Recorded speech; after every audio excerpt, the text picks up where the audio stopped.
What's up guys? In my last video I have made a new watch strap. If you have been following this channel for the past few years, you would have known that I have only made 4 straps for watches, including the latest one. Because honestly, I don't know much about watch strap. I'm not a watch collector. You see this watch here.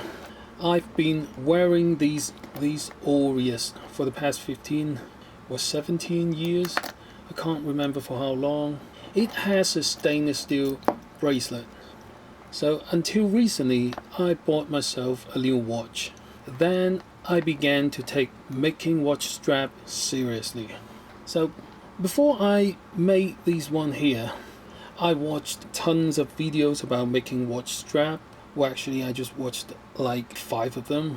But anyway, the fact is I've learned a lot. I do mean a lot from those videos. So in this video I'm going to be sharing some of my thoughts about making watch straps. So if you guys have any thoughts or inputs, please do leave your comments. I might not have the time to reply, but I do read each and every one of them. So right off the bat, I would like to just give you my 2 cents. There we are, my 2 cents. Now that my 2 cents are given, for any further thoughts, tips or tricks about making watch straps, just Google it and watch some YouTube videos like I did. Thank you for watching and have a nice day. I know that's a bad joke. I just had to do it. I had to, you know. That's not even 2 cents. That was 20 cents. Anyway, my original plan was to upload this video on April the 1st. You know what day that is. But there was something wrong with my video editor. It was lagging like hell. I just can't edit anything. So I wasn't able to upload it on schedule. But since the video is already made, I thought that I might as well make it more serious. And there we go. I'm going to share a little bit about my thought on making watch strap for real this time. Okay, before I start, I put the link down below so that you can refer to my previous videos about making watch straps. Okay, this is the very first watch strap I've ever made. I simply glued 2 pieces of vegetable tanned leather together and cut out a shape and stitch them together. Frankly speaking, it was just not up to the standard of a watch strap. The cutting was rubbish, the stitching was rubbish, the edge was definitely rubbish. Look at these holes here, they are rubbish, and quite literally it is rubbish. So a few weeks later I've made the second one, which is this one.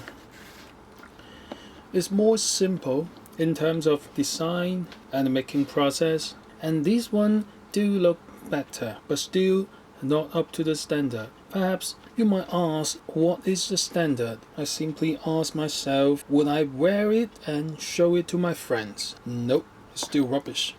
It might not be as rubbish as the first one, but in terms of rubbishness, it is still rubbish. So for my third attempt, I opt for a more minimalistic design. I was like, what can possibly go wrong?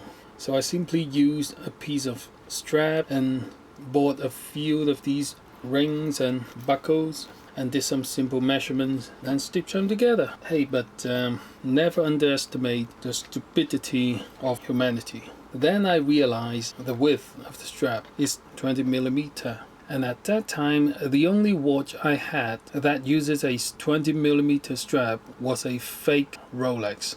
That fake watch cost me like 30 bucks, 30 US, some 20 years ago. I bought that fake Rolex on the street of Sam Shui Po, Hong Kong, and I mean literally on the street. That dude was laying all the fake watches on the ground with some sort of blanket underneath. I remember he mentioned something like once he sold all of his fake watches, he will then retire and go back to mainland China for the rest of his life.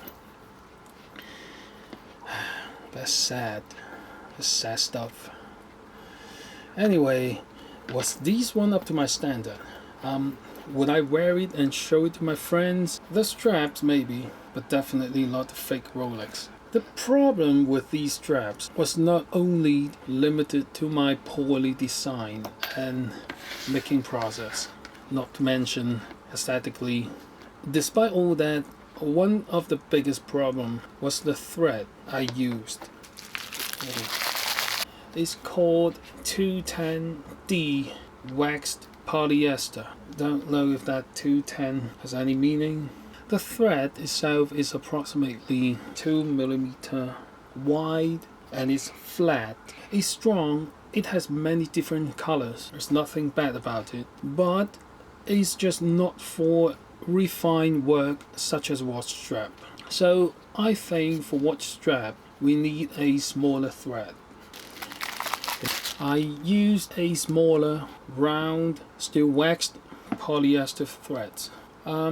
It's just a strand of finer polyester twisted together, still strong and very easy to work with. Now look at the difference between this is the 210D, this is the round thread.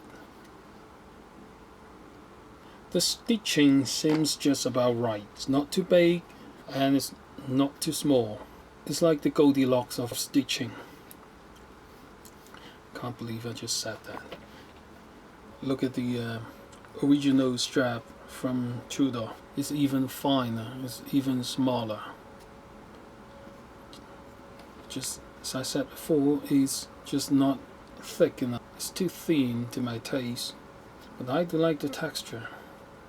But here comes another problem. When I make these one, I didn't plan to make these part here, to make these bit here. So the measurement I did was based on the original strap.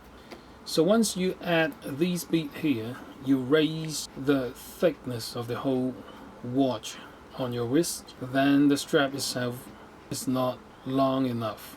It's a little too short.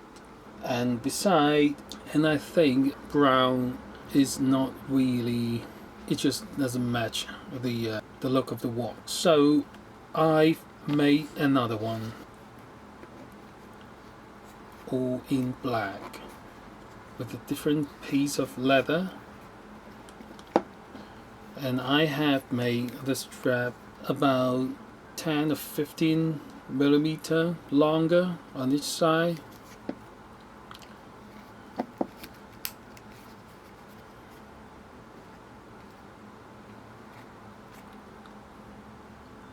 And now it fits perfectly.